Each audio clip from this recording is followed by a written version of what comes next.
rabbil alamin wa bihi nasta'inu ala umuri dunya waddin. Assalatu wassalamu ala asyrafil anbiya'i wal mursalin sayyidina wa habibina wa syafi'ina wa maulana Muhammadin wa ala alihi wa sahbihi wa ansarihi wa junudihi ila yaumiddin, amma ba'd. Subhanaka la ilma lana illa ma 'allamtana innaka antal alimul hakim. Rabbi shrah li sadri wa yassir li amri wa hlul 'uqdatam min lisani yafqahu qawli. Pada bapak-bapak yang saudara-saudara hadirin jamaah Majelis Taklim malam Sabtu Masjid Jami Al-Ikhlas bersama ketua dan segenap pengurus DKM Masjid Al-Ikhlas dan ketua dan pengurus Majelis Taklim yang insya Allah semuanya kita senantiasa dimuliakan dan diberkahi oleh Allah Subhanahu wa Ta'ala. Mari sama-sama kita baca Al-Quran Surah Al-Fatihah untuk membuka dan mengawali pengajian kita pada malam hari ini. Mudah-mudahan dengan mukjizat karomah dan barokah Surah Al-Fatihah Allah berikan dan limpahkan kepada kita iman Islam, insan yang kuat, ilmu-ilmu yang manfaat, sehat afiat, panjang umur dalam taat, dimudahkan segala urusan kita dunia dan akhirat, serta Allah lapangkan rezeki yang halal, yang thayyib, yang berkah untuk ibadah kepada Allah, dan senantiasa Allah membimbing dan menuntun kita, keluarga kita agar bisa meraih ma'rifat, husnul khatimah dan ridhonya di dunia wal akhirah. Sekaligus pada ini juga kita tujukan untuk arwah almarhum dan almarhumah, orang-orang tua kita, keluarga, sahabat famili, para guru, para alim ulama, dan semua para munfikin, orang-orang yang telah menginfakkan harta dan tenaganya untuk Masjid Jami Al-Ikhlas ini. Mudah-mudahan semuanya selalu mendapatkan curahan rahmat dan maghfirah, diluaskan alam kubur mereka dan dijadikan kubur mereka Allah min riyadil jinan.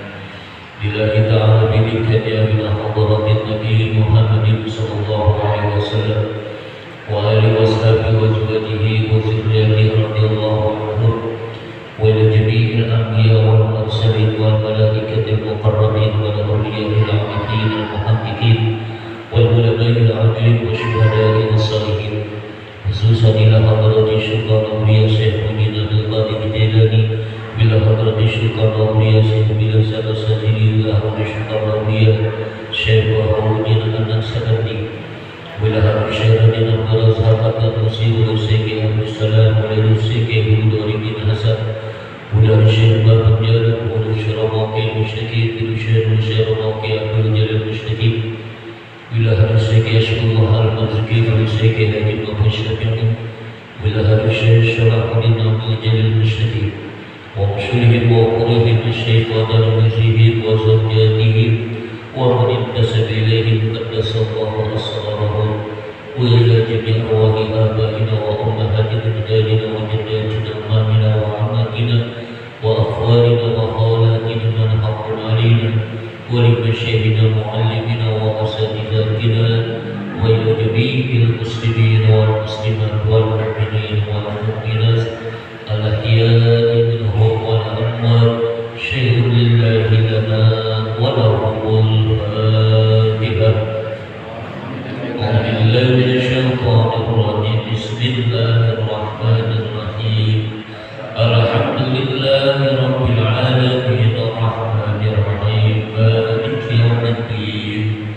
Iyyaka na'budu wa iyyaka nasta'in ihdinas siratal mustaqim siratal ladzina an'amta 'alaihim ghairil maghdubi 'alaihim waladdallin. Rabbighfir lana wa liwalidina amin. Qala bismillahirrahmanirrahim.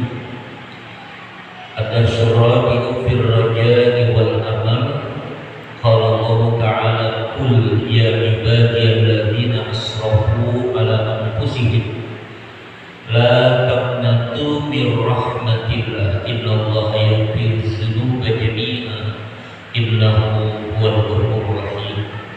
Wa qala ta'ala wa rahmati wasi'at kulla syai'. Pelajaran yang keempat terkait dengan tahzibun nufus, yaitu penataan atau pembersihan hati dan jiwa kita, rohani kita, yaitu roja, harapan, wal amal, dan cita-cita atau asa. Kita dalam hidup ini tentu pasti punya harapan, punya cita-cita. Kalau ada orang hidup kok gak punya harapan, gak punya cita-cita, itu orang berarti seperti layangan putus. Ya, tahu kan layangan putus gimana tuh kira-kira? Melayang sini, melayang sono, nebak. Ya, nebak itu kagak karu-karuan. Ya, bisa jadi nyangkut di pohonan, bisa jadi nyangkut di tiang listrik yang telepon, atau jatuh di tengah rawa, dan gak jelas. Ya, itu gambaran orang hidup yang gak punya harapan, gak punya cita-cita. Maka kita tanamkan harapan dan cita-cita dalam hidup kita sebagai pendorong supaya hidup kita itu terarah dan jelas. Ya, dan biasanya harapan cita-cita itu memang macam-macam. Umumnya kalau orang miskin biasanya harapannya cita-citanya apa? Kalau orang miskin kaya, harapannya cita-citanya pengen kaya. Nah, terus kalau orang kaya harapan dan cita-citanya apa? Cita-citanya apa? Biar nanti kaya lagi ya. Iya. Dia pengen nambah lagi kan gitu ya. Kalau yang sakit biasanya harapannya cita-citanya pengen sembuh, pengen baik. Nah, terus yang udah sembuh, udah sehat, cita-citanya harapannya apa? Ampun, udah di situ. Pengennya terus sehat. Nah, kalau udah terus sehat, terus cita-citanya lagi, harapannya lagi apa? Terus loh ya, jangan berhenti. Iya, kalau belum bentuk, Allah jangan berhenti. Karena wa ilaihil muntaha, orang hidup itu ya puncak cita-citanya, harapannya itu adalah sampai ke hadirat Allah. Ya, atau dengan kata lain meraih ridho Allah. Ya, itu yang puncaknya, klimasnya harapan dan cita-cita hidup seorang hamba atau seorang muslim, mukmin dan muslim. Ya, gitu. Jadi hidup kita itu jangan kosong dari harapan dan cita-cita. Ketika kita kerja di sebuah perusahaan, tentu di sana kita ada harapan dan cita-cita. Ya kan? Ketika kita buka usaha, buka bisnis, tentu di sana kita punya harapan dan cita-cita. Ya, dan itu yang bagus. Ya, sepanjang memang harapan dan cita-cita itu bagus. Nah, kemudian ketika kita punya harapan, punya cita-cita, yang paling penting kita pahami dan kita terapkan, kepada siapa harapan dan cita-cita itu kita gantungkan. Itu dari Pak, ke siapa? Ke Allah, jangan ke selain Allah. Ya, kita kan masih banyak umpamanya kerja di sebuah perusahaan, kita bergantung harapan kita gantungkan ke perusahaan itu. Ya kan? Kita usaha bisnis, ya dagang apa nih, seringkali kita gantungkan harapan dan cita-cita kita kepada bisnis usaha kita itu salah besar. Ya, ini tauhid nih Pak ya, menjurus kepada ilmu tauhid supaya tauhid kita lempeng, lurus, jangan kayak tadi. Kalau kita menggantungkan harapannya ya ila man siwallah, kepada siapapun selain Allah, itu termasuk kategori kita berbuat syirik kepada Allah, menyekutukan Allah. Coba kalau dilihat begini, berapa banyak umat Islam yang menyekutukan Allah ya. Jadi syirik menyekutukan Allah bukan, nggak selamanya kita kedukun, percaya kepada benda-benda pusaka, jimat-jimat ya, bukan itu aja ya, percaya kepada paranormal ya, bukan itu aja ya. Ada syirik yang hobi namanya. Kalau yang perdukunan, yang peramal ya, jodak-jodak itu syirik jali namanya. Syirik yang jelas terang ya.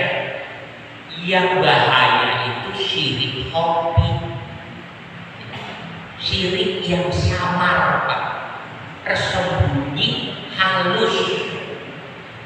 Nah dulu pernah kita kaji kan, dulu diantaranya tuh riya ya, ibadah bukan karena Allah, itu udah masuk kategori syirik Pak, menyekutukan Allah. Nah ada lagi ya, apa itu tadi ya, ketika kita kerja ya di sebuah perusahaan, kita menggantungkan harapan kita ke perusahaan itu ya, itu syirik Pak ya. Nah terus bagaimana? Ya jangan kita bergantung harapan kita itu ke Allah. Tuh, dengan tetap kerja di perusahaan itu, bukan berarti kita harus berhenti kan? Ya kerjanya terus di situ, jadi pegawai, jadi karyawan, jadi buruh, apapun silakan.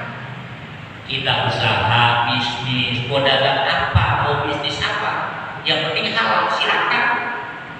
Yang penting dan utama kita gantungkan harapan dan cita-cita kita kepada Allah. Nah itu baru sejalan dengan surah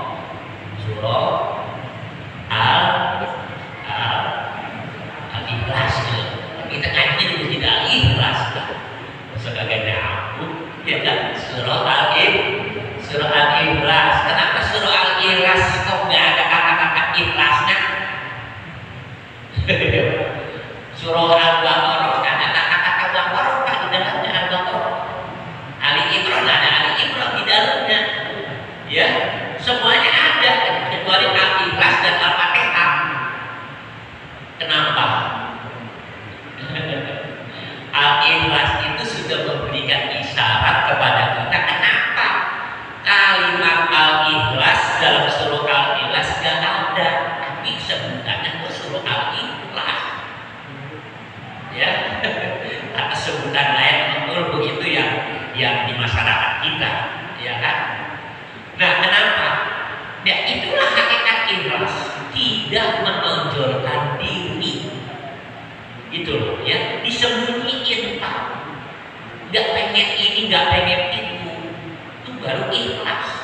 Bahkan tidak perlu mengungkapkan kepada yang lain, ibu nolong aku ikhlas banget ini, gak usah ya, gak usah, gak perlu ya kan. Kalau nggak percaya dengan gua ikhlas banget ini ya kan, gak usah, ikhlas itu udah diem aja, kasih aja. Itu mau berapa berapa apa kasih aja, gak usah ngomong gua ikhlas nih, nolong lu gak usah.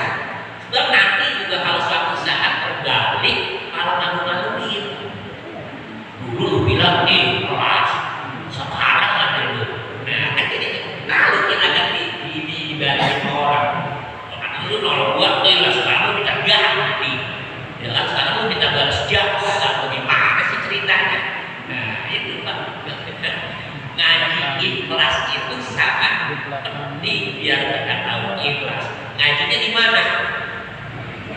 Di surah Al-Ikhlas, di masjid Al-Ikhlas. Mudah-mudahan jamaahnya semuanya ikhlas, dulunya juga ikhlas, semuanya ikhlas gitu. Iya memang ikhlas itu. Nah, terus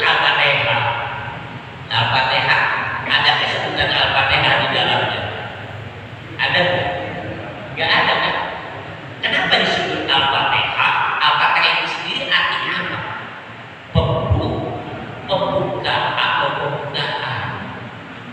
Artinya apa? Kalau kita pengen sesuatu yang baik, awali dengan surah Al-Fatihah biar semuanya terbuka. Kita menghadapi kesulitan apa atau ingin mengerjakan satu hal apa, yang penting baik-baik ya, jangan menyolong baca Fatihah dulu. Ya kan, yang baik-baik ya, Bapak umpamanya mau buka warung, mau buka usaha atau mau kerja di mana, baca Fatihah. Ya, kita ngaji acara apa aja kan selalu Fatihah, begitu. Tapi ada juga loh yang membuka acara, mari sama-sama kita mulai dengan basmalah, Bismillahirrahmanirrahim. Ya ilahil jangan Bismillahirrahmanirrahim doang, buka acara. Kita belajar full sampai walaupun ada nggak 1 jam.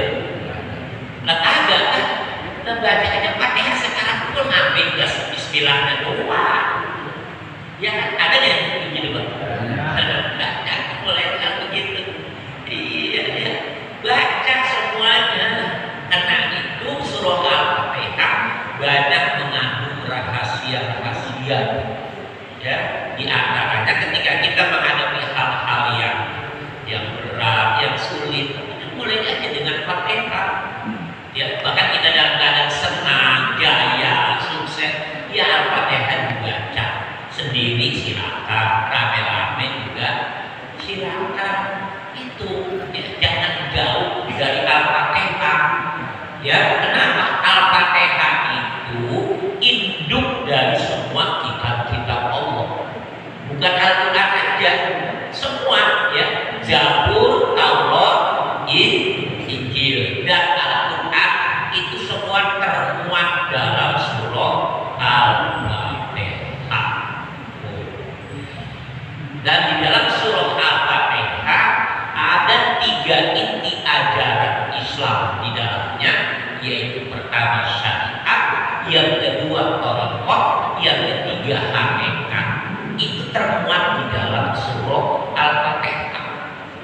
Maka siapapun yang menerap surah Al-Fatihah, dia pasti akan menguasai 3 inti ajaran Islam, yaitu syariat, tauhid, dan hakikat. Itu Pak. Iya. Jadi kalau kita baca surah Al-Fatihah, itu sudah sama kita namanya membaca semua kitab-kitab Allah. Bukan Al-Quran doang, sama aja kita sudah baca sekalian Zabur, ya, kemudian Taurat, Injil, dan Al-Quran sekalian, ya, di-mix di dalam surah Al-Fatihah. Itu Pak. Pikiran lagi buat baca Fatihah Pak. Ya, anak bandel, bukan kita Fatihah terus, gempok aja gempok. Iya. Ini dia kan kayaknya susah diatur apa, bacain Fatihah. Nah, terus ada orang nasihat, boleh nggak baca Fatihah buat diri kita sendiri? Sangat boleh, bahkan sangat dianjurkan. Iya Pak, kita kan seringkali baca Fatihah buat orang lagi, ya kan, yang hidup, yang mana buat kita. Dan istilahnya kita ngasih orang, ngirim orang, kita kehabisan. Ya, itu orang lain pada gemuk, kitanya kurus gitu. Yang lain pada terang, kitanya gelap. Jadi kita juga bacain Fatihah buat diri kita. Ya, mana kalau punya kita berarti ya di ujungnya biasanya saya selalu bilang syai'un lillahi lana wa lahu, untuk kita ini rame-rame dan untuk mereka yang kita kirim, saudara-saudara kita, keluarga-keluarga kita. Jadi semuanya kena gitu Pak. Iya. Jadi diri kita baca Fatihah Pak. Iya, apalagi kita ya kata-kata mungkin merasa banyak dosa, banyak salah, atau mungkin sedang menghadapi hal-hal yang berat, kita rasanya terhimpit, itu kejepit, bagaimana ini, bagaimana puyeng. Nah, baca Fatihah. Caranya gimana? Ilahan berarti gimana? Gimana caranya?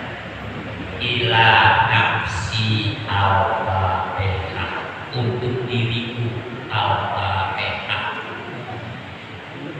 Udah gitu doang, mau bagaimana lagi?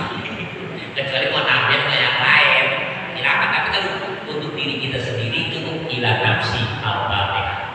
Lalu udah banyak ya. Ila hadratin Nabi, ya, ya al-fatihah kan ditambah ya ila hadratin Nabi wa ila nafsi, ya, untuk hadirat Nabi dan untuk diriku.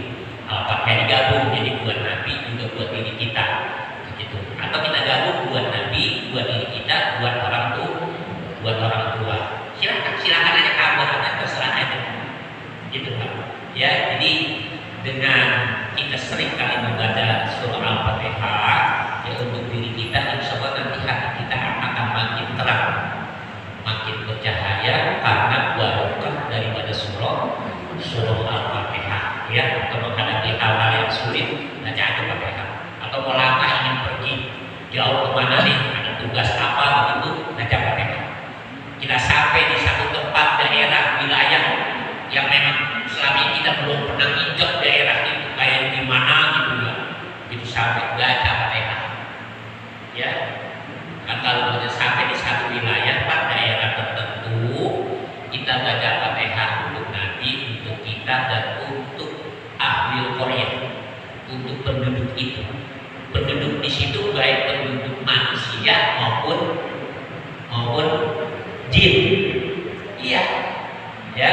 Insya Allah andai kata di kampung itu ada jin preman, kita gak dimarahin, ya, gak dimarahin Pak, keren. Emang ada preman jin, banyak ada jin Pak premannya daripada manusia. Iya, dia sama dengan yang beda karakteristiknya dengan preman-preman manusia, suka ganggu, suka iseng, ada gitu. Tapi kalau kita sampai di kampung atau wilayah itu kita baca Fatihah untuk penduduk kampung itu, insya Allah kita dijaga ya dari gangguan manusia yang kurang beres, ya, ataupun jin-jin yang brengsek begitu Pak. Ya, kalau mau ditambah Al-Fatihah sama ayat kursi boleh, atau Fatihah ditambah Al-Ikhlas 3 kali, Al-Falaq dan An-Nas sekali udah. Ya paling minim Al-Fatihah aja. Itu jangan ngomong aja Pak. Ya kan, iya, kita nggak tahu kampung itu orangnya bagaimana, ya itu orangnya, ya belum juga jinnya bagaimana, ya kan, iya. Bisa aja kita sampai ke satu daerah, ya kan, sampai di situ kampung itu tahu-tahu kita sakitnya luar biasa, atau badan kita panas dingin atau apa, atau mungkin setelah pulangnya, iya, itu bisa terjadi hal-hal yang di luar dugaan itu ya, yang di luar perhitungan kita. Dan itu kadang-kadang karena pemalu daripada ya makhluk-makhluk yang sifatnya gaib, ya jin-jin itu Pak. Jadi kalau manusianya enggak mungkin jinnya, ya itu juga kadang-kadang iseng, tapi juga ada yang serius Pak, gitu ya. Kalau iseng paling kita sekedar panas dingin berapa kali udah, tapi kalau yang serius itu dia bisa masuk ke dalam tubuh kita, ya. Dan dia kadang-kadang kalau mau pergi nggak mau keluar, itu ya kuat itu kadang-kadang, ya. Dan kadang-kadang nggak rasa, gitu loh Pak. Jadi untuk menangkal itu semua, ya salah satu caranya kita baca surah Al-Fatihah. Nah, itu sekilas ya, tambahan aja ini, tambahan dan bonus biar tahu jangan Al-Fatihah kita muternya di Al-Rahim dulu, Fatihah, ya kan, muternya di situ-situ aja Fatihah itu buat yang lain nggak ada kita. Ya buat kita sakit atau buat orang sakit begitu, ya saya tambah lagi dah, ya kan, bacain Fatihah ayat 11 tiup 3 kali. Ya sebisa mungkin baca Fatihahnya kalau bisa 1 kali baca Alhamdulillah, 1 kali nafas bisa. Tapi kalau kira-kira kagak ada, ya kan, ya udah diputusin aja, yang penting bacanya yang benar. Ya ini mungkin 3 kali itu, ya apa namanya ayatnya itu, insya Allah nanti dengan barokah surah Al-Fatihah itu penyakitnya akan diri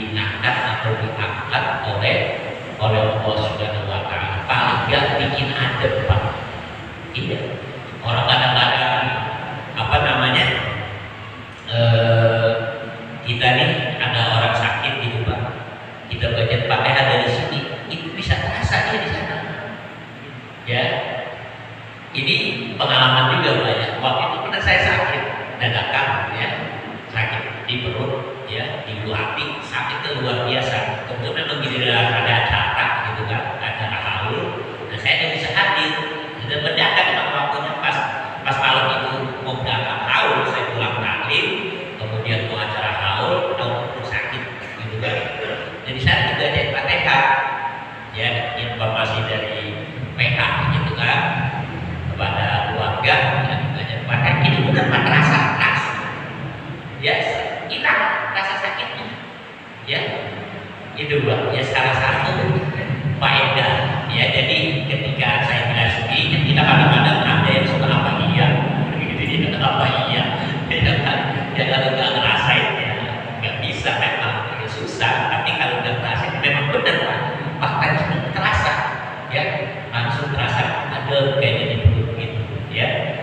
Itu apalagi kalau yang baca mungkin banyak, apalagi yang bacanya ikhlas, udah ya, itu insya Allah mujarab. Dan kita kembali kepada masalah harapan dan cita-cita. Jadi baik urusan dunia maupun urusan akhirat, kita gantungkan harapan dan cita-cita kita kepada Allah Subhanahu wa Ta'ala. Itu aja, jangan kepada yang lain Pak ya. Nah kemudian dalam ayat yang lain, dalam kelanjutan ayat ini ada pernyataan Allah, innallaha yaghfiru dzunuba jami'a. Sesungguhnya Allah itu mau mengampuni semua dosa, semua. Nah, dalam ayat ini semua ya.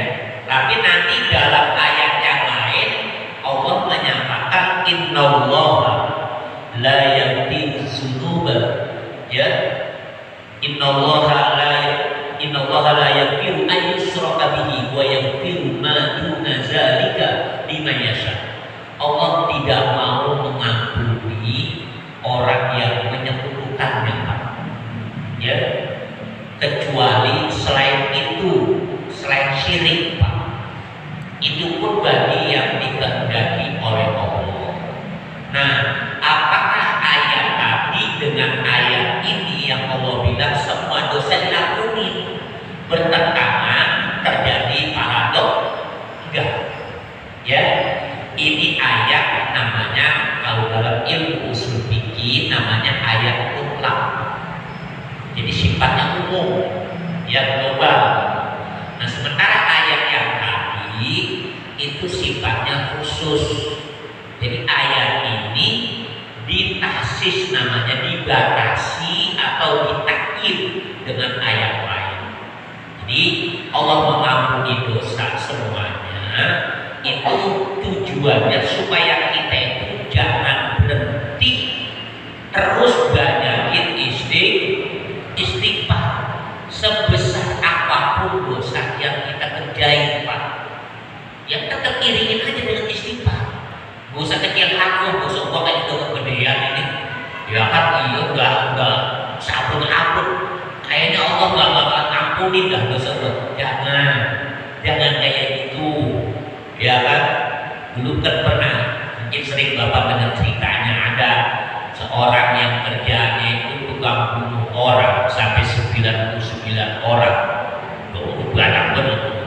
Ya kan, 99 orang Pak yang dia bunuh. Tapi akhirnya dia mulai terbukalah hatinya bahwa perbuatannya selama ini betul-betul ya dosanya udah gak ukur lah. Satu jiwa aja kok udah besar banget dosanya di 99. Dia mencoba konsultasi, musyawarah sama ustadz di kampungnya, ya sama kiai di kampungnya. Pak Kiai, saya ini punya dosa gede banget. Iya, gede banget. Emang apaan sih dosanya? Saya udah bunuh 99 orang. Terus saya pengen taubat, Allah mengampuni dosa saya enggak? Waduh, itu kebanyakan itu. Bilang kalau kita 1, 2 mungkin menurut saya mungkin Allah nggak 99 benar-benar enggak. Jadi bagaimana Ki? Atau bahkan diampuni kali itu kebanyakan soalnya. Plus sewa dia cabut lagi pedangnya juga itu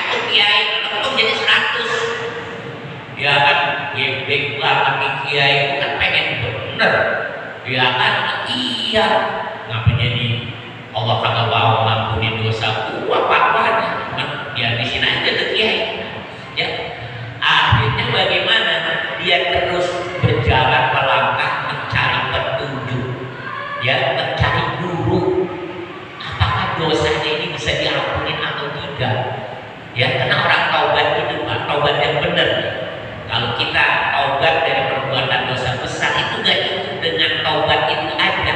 Artinya kita harus punya pendamping, pengarah, pembimbing kita biar taubatnya benar. Itu loh, harus ada guru. Tapi bang taubat juga istighfar. Ya kan dia berhenti ngerjain dosanya.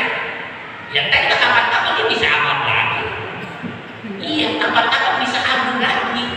Tapi kalau ada gurunya, insya Allah enggak. Dan guru itu yang akan bimbing, yang akan mengarahkan dia. Begitu Pak. Ya, nah ini dia terus mencari. Nah dia dengar katanya di kampung Anulah, ya itu ada orang alim juga. Dan dia ingin mencoba ke sana. Tapi baru sampai pertengahan jalan dia jatuh. Ya kemudian mati. Nah, ini bagaimana? Malaikat Raqib Atid pada ribut. Coba pada berkia-kia. Kata Raqib, ini jatah gua. Kata si Atid ini sudah bisa jatah gua ini. Ya kan? Kata Raqib jatah gua, kan dia mau tobat. Ya, kata Atid kan baru tahu. Belum benar-benar. Lagian juga dia belum sampai kampung itu yang dia tuju. Ulama atau orang alim yang dia tuju itu kata si Atid. Lalu bagaimana kalau dia ini jatah? Nah, karena dia sudah bunuh orang 100 kiai. Coba dosa itu udah apa? Berarti jatah gua. Turun malaikat wasit penengah.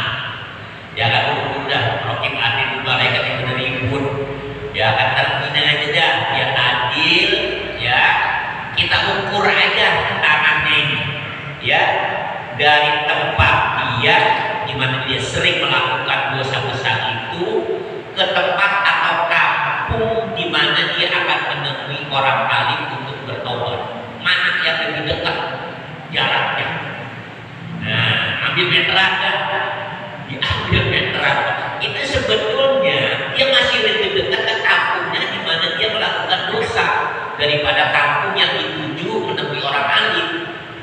Tapi karena Allah melihat isi hatinya, ini Pak pentingnya hati, ya dijaga.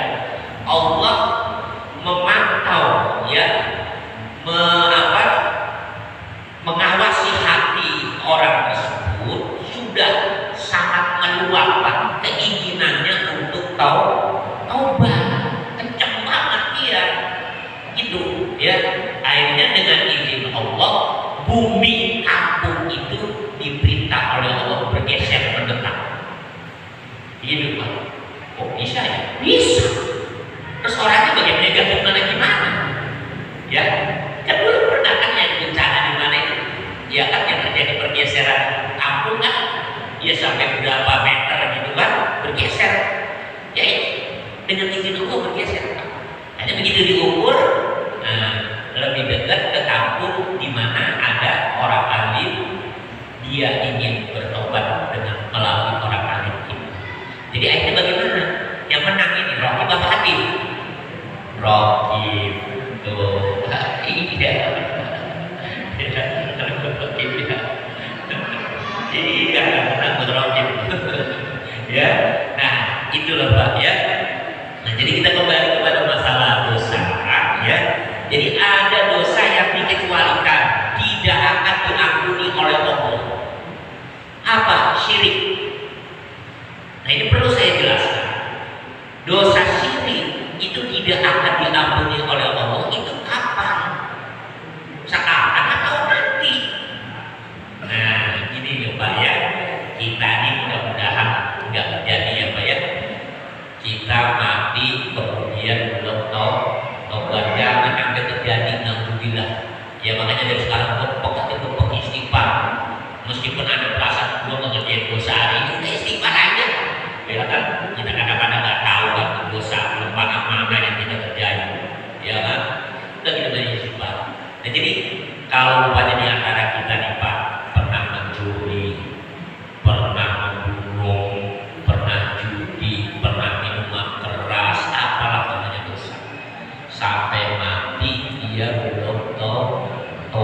Iya, iya.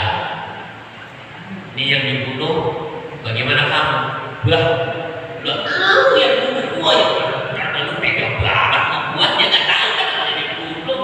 Iya, keren kali siapa yang bunuh gua? Lu kan akrab banget sama gua dulu, deket banget, gua gak nyangka boleh jadi lu yang bunuh gua.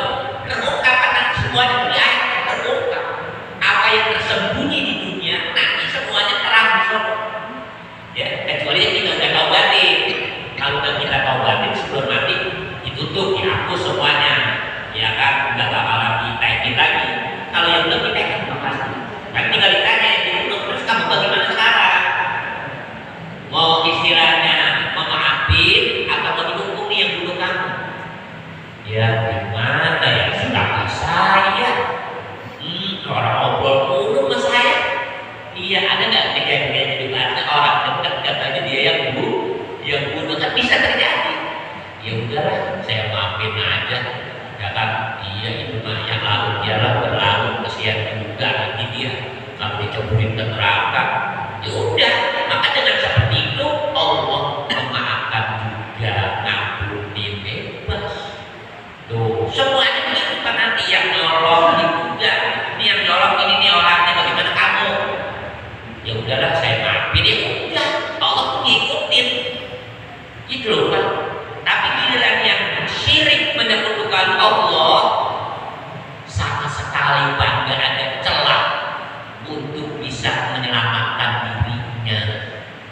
Nah, itu dipanggil sebelum bulan. Apa kasusnya? Ini ya Allah, mereka memberikan catatan dia telah melakukan perbuatan syirik, dia telah menyekutukan kamu. Udah leparin aja kamu.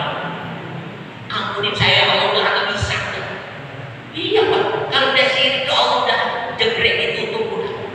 Iya. Ya makanya kita jaga benar-benar. Ya. Jadi di sana bukan sekarang. Kalau sekarang kita berbuat syirik nih, masih percaya banget sama dukun, ya kan 100%. Kemudian dia taubat, ya udah gak ke dukun lagi, gak konsultasi lagi, udah pokoknya berbau-bau perdukunan udah gak mau ya. Dia istighfar. Insya Allah kalau memang taubat dan nasihat diterima oleh Allah, dimaafin gitu Pak, semuanya dimaafin. Iya, makanya dari sekarang aja Pak, jangan mungkin proses di sana ribet. Ya termasuk nolong kan juga kita nggak yakin nanti dia maafin apa enggak. Kalau dia banyak kok maafin gak bisa, ya kan kemudian dia Allah keterangan saya dan terima banget dibunuh sama dia. Ribet juga. Iya, makanya dari sekarang aja, ya kan, andai kata kita menzolimi orang, cepat minta maaf kepadanya, cepat minta dihalalkan, gitu loh Pak. Jadi ya kalau nggak cepat repot nanti di akhirat, gitu Pak ya. Jadi kasus-kasus yang sifatnya kezoliman kepada manusia, ya harus segera kita tuntaskan, ya. Nah kemudian dalam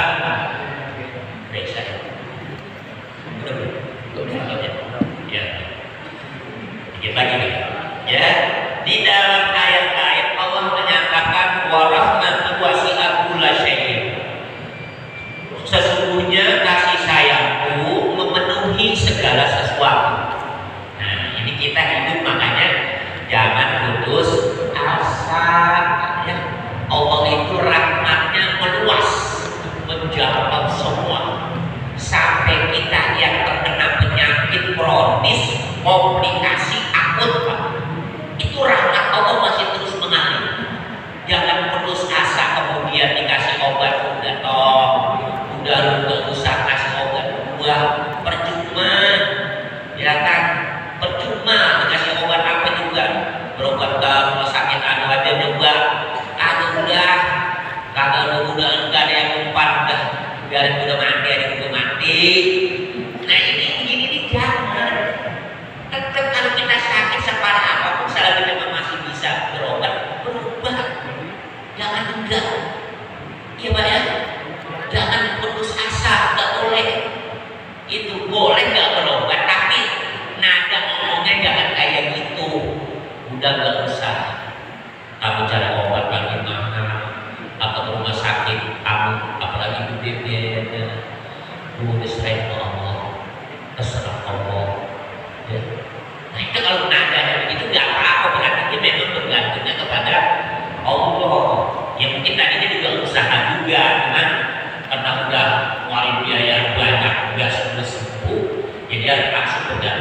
biarin gua di sini aja di rumah, nanti kata gua mati biarin di rumah. Jangan kita anak atau keluarga maksain orang tua panggil aja bawa ke rumah sakit. Jangan Pak. Iya, ada di rumah sakit dia pengen pulang. Itu mending bawa pulang Pak lagi. Kelihatan udah kritis, bawa pulang, jangan ditahan. Kalau memang perlu cabut paksa, cabut paksa. Kenapa? Karena meninggal di rumah itu jauh lebih baik daripada di rumah sakit. Iya, dan kita paksain Pak. Udah pokoknya mati di rumah sakit ini. Jangan. Ya sebisa mungkin kalau kita lihat udah kritis, bawa pulang aja. Udah bawa pulang. Ya kan? Kita juga tadi harapan itu jangan berlebihan. Ya kan? Gue masih ada harapan doa. Jangan Pak. Kelihatan orang pandangan ke depan itu kelihatan Pak. Dari sorot mata, dari wajah, ya, kemudian dari beberapa bagian anggota badan, terutama telapak kaki di sini, itu bisa diawasi loh Pak. Ini masih lama apa dekat kaki ini, gitu loh Pak. Ya, intinya pada saat itu, dan kalau kita di rumah nih Pak, kita bebas, kita mau talqinin, tutur la ilaha illallah, kita mau yasinin. Kan rumah sakit kan kadang-kadang kita baru mulai bismillahirrahmanirrahim, apa gitu, silakan keluar dulu. Ini kan ribet. Kita mau takinin susah ya kan? Kita ngikutin apa kata dokter atau peraturan rumah sakit. Kalau di rumah makan kita bisa bebas, bisa kita rame-ramein, gak ada yasinnya. Dan begitu kita takin juga enak pelan-pelan ya. Kita latenin, kalau rumah sakit ribet. Gitu loh Pak. Kita kadang-kadang begitu. Takut disalahin, siapa yang menyalahin? Ya kan takut disalahin kalau bawa pulang siapa yang menyalahin? Iya kan? Iya, kita gak usah takut disalahin selagi memang tanda tadi itu udah kelihatan. Enggak. Apalagi selama begitu di kuping, di tenggorokan, di dubur, dan macam-macam selang begitu udah bawa pulang aja Pak.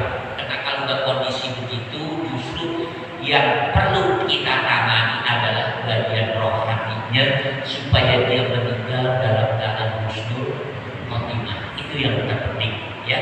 Nah, jadi dengan ayat warahmati wasi'at kulli syai', apapun yang kita hadapi dalam kehidupan kita, seberat apapun, sesulit apapun, kita jangan patah semangat ya, jangan putus asa, terus gantungkan hidup kita, mati kita ya, maju mundur kita kepada Allah Subhanahu wa Ta'ala. Nah, demikian kajian kita hari ini, mudah-mudahan bermanfaat dan bisa kita amalkan dengan sebaik-baiknya. Billahi ta'ala al-Fatihah. Alhamdulillah minasyaitonir rajim. Bismillahirrahmanirrahim. Alhamdulillahirabbil alamin arrahmanirrahim maliki yaumiddin. Iyyaka na'budu wa iyyaka nasta'in ihdinas siratal mustaqim. Shiratal ladzina